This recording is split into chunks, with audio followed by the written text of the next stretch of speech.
America के खिलाफ Iran की ऑपरेशन बशारत फतह की खुफिया कहानी। अमेरिका ईरान के सामने घुटने टेकने पर कैसे मजबूर हुआ? ईरान के 700 मिसाइल अमेरिकी अड्डों को उड़ाने के लिए तैयार थे। सुपर ताकत 1 घंटे में कैसे जमीबोस होने वाली थी? अमेरिका पर ईरानी साइबर अटैक का खौफनाक सिग्नल। फिर क्या हुआ? सुप्रीम लीडर का हाथ कौन से 3 खौफनाक मिसाइलों के बटन पर था? ईरान के खुफिया प्लान, खुफिया हथियारों की रिपोर्ट पहली बार मंजर-ए-आम पर।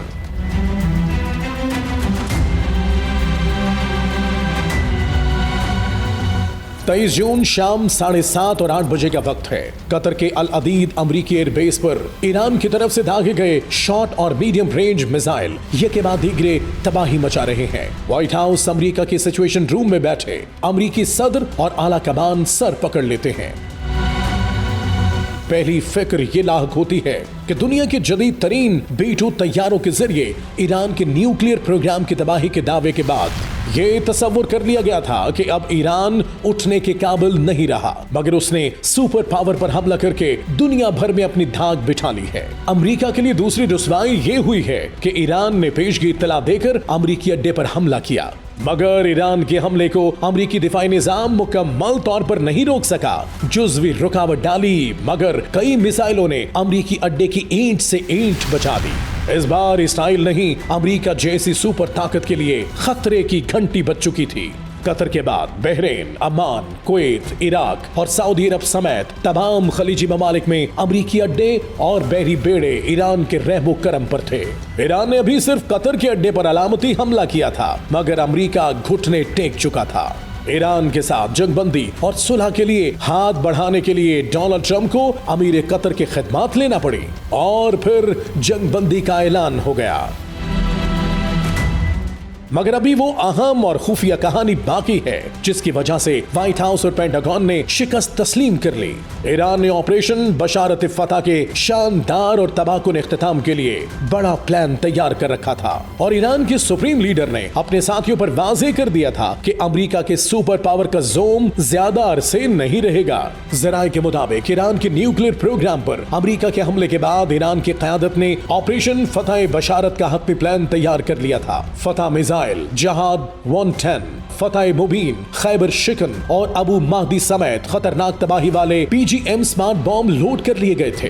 खतरनाक मिसाइलों के बटन पर सुप्रीम रहनुमा ने हाथ रखकर कोड ओपन करने का इशारा दे दिया था। दूसरी जानिब क्रूज मिसाइल सोमर और या अली समेत 4 क्रूज मिसाइलों के दर्जनों लॉन्चिंग पैड रेडी थे। फजाई हमले के लिए 10 इकसाम के फाइटर जेट्स का मुकम्मल स्क्वाड 3 एयर बेसिस पर तैयार था, जबकि Su-24 फेंसर बॉम्बर इसराइल की तरफ उड़ान भरकर तबाही के लिए तैयार था। अमेरिका को मालूम हो चुका था कि ईरान के पास 2000 से 3000 किलोमीटर के दरमियान रेंज वाले मिसाइल हैं। अमेरिका ये भी जान चुका था कि खैबर शिकन मिसाइल अमेरिका और इसराइल के लिए एक खौफ की अलामत है। 1450 किलोमीटर तक मार करता है, 550 किलोग्राम वॉरहेड लेकर जा सकता है। अमेरिका के हर बहरी बेड़े की तबाही के लिए एक खैबर शिकन मिसाइल काफी है। 23 जून को कतर के अल अदीद अमरीकी अड्डे पर हमला अमेरिका को धमकी देने और इसके तमाम खलीजी अड्डों पर हमले का इशारा था। ईरानी क़यादत फैसला कर चुकी थी कि कतर पर हमले के बाद अमरीकी रद्द-ए-अमल देखते हुए 1 घंटे के अंदर ऑपरेशन फतह बशारत को हतमी नतीजे पर पहुंचा दिया जाएगा। इसी दौरान दुनिया के मुख्तलिफ खित्तों में बैठे ईरानी साइबर माहिरीन ने अमेरिका के अंदर इसके दिफाई, इसके सिक्योरिटी और इंटेलिजेंस निजाम के अलावा इनके पावर्स और दीगर हसास बैंकिंग निजाम पर साइबर अटैक का एक सिग्नल भेजकर इशारा दे दिया कि ये जंग अमेरिका के लिए B-2 तैयारों से ज्यादा खतरनाक होगी। और फिर ऐसा ही हुआ। अमेरिका ने मुख्तलिफ सफारती जराए से ईरान तक पैगाम रसाई का सिलसिला तेज कर दिया। ईरान की क़यादत को मुस्तकबिल में जंग ना करने की यकीन दहानियां शुरू कर दी।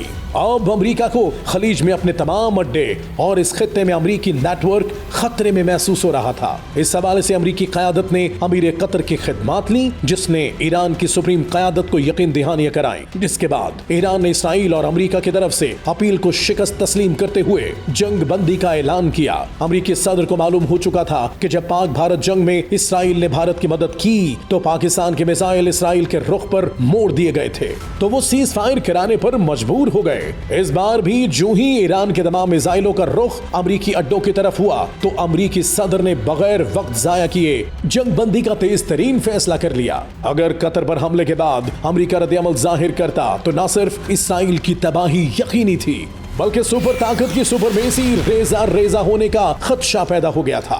ऑपरेशन बुनियान मरसूस के बाद ऑपरेशन बशारत फतह जैसे इस्लामी नामों का खौफ और दबदबा काम कर गया और फिर वो तारीखी मरहला आया जब 40 साल से ईरान को एक्सिस ऑफ इविल कहने वाला अमरीका गॉड ब्लेस ईरान कहने पर मजबूर हो गया।